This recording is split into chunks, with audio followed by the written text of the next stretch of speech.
30 ಡೇಸಲ್ಲಿ 31 ಡಿಸ್ಟ್ರಿಕ್ನ ಕವರ್ ಮಾಡ್ತಾ ಇದ್ದೀವಿ. ಓಕೆನಾ? ಪ್ರತಿ ಡಿಸ್ಟ್ರಿಕ್ಕಲ್ಲೂ ಸಣ್ಣ ಪುಟ್ಟ ಏನಂದರೆ ಕೆಲಸ ಮಾಡಿ ಒಂದೊಂದು ಗಿಡ ನೆಡಬೇಕು. ಚಾಲೆಂಜ್ ಅದು ನಮ್ಮದು. ಡೈಲಿ ಗಿಡ ನೆಡಿ ಅಂತ ಯಾರೂ ಹೇಳಲ್ಲ. ಅಟ್ಲೀಸ್ಟ್ ವರ್ಷಕ್ಕೊಂದ್ಸತಿ ಸಂತೆ ದಿನ ಬಂದ್ಬಿಟ್ಟು ಒಂದೊಂದು ಗಿಡ ನೆಡೋದು ಒಳ್ಳೇದಾ ಕೆಟ್ಟದ? ಒಳ್ಳೇದಲ್ಲ. ಮುಂದಕ್ಕೆ ಒಂದು 10 ವರ್ಷ ಆದಮೇಲೆ ನೀವು ಆ ಗಿಡ ನೋಡಿದ್ರೆ ಇವಾಗಿನ ನೆನಪು ನಿಮ್ಗೆ ಅವಾಗ ಬರುತ್ತೆ. ಕರೆಕ್ಟ್ ತಾನೆ? ಇನ್ನು ನಾನು 10 ರುಪೀಸ್ ಬೇಕು ಅಂದರೆ ಒಂದು ಗಿಡ 100 ರೂಪಾಯಿ ಬೇಕು ಮಿನಿಮಮ್. ಸೊ ನಾನು ಚಾಕ್ಲೇಟ್ ಸೇಲ್ ಮಾಡ್ತಾ ಇದ್ದೀನಿ, ನಿಮ್ಗೆ ಬೇಕಾ?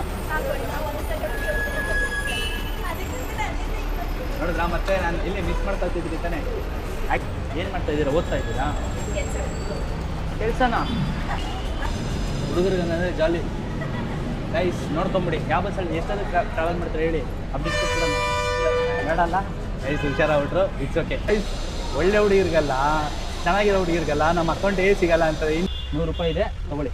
ಹಾಂ, ಎಲ್ಲಿಂದರೆ near government hospital. Government hospital ಆಚೆ ಕಡೆ ಗೇಟ್ ಹತ್ರ. ಓಕೆನಾ? ಗೇಟ್ ಹತ್ರ ರೈಟ್ ಸೈಡಲ್ಲಿ ಬರ್ತಾ ಇದ್ದೀನಿ. ಅವ್ರನ್ನ ತೋರ್ಸೋಕ್ಕಾಗಿಲ್ಲ. ಹೋಗ್ತೀರಾ? ಕುಣಿಗಲ್ಲ ಸುಮಾರದಿಂದನಾ? Okay okay. ಕೂಲಾಗಿ ಆರಾಮಾಗಿ ಓದು, ಖುಷಿಯಾಗಿರೋ.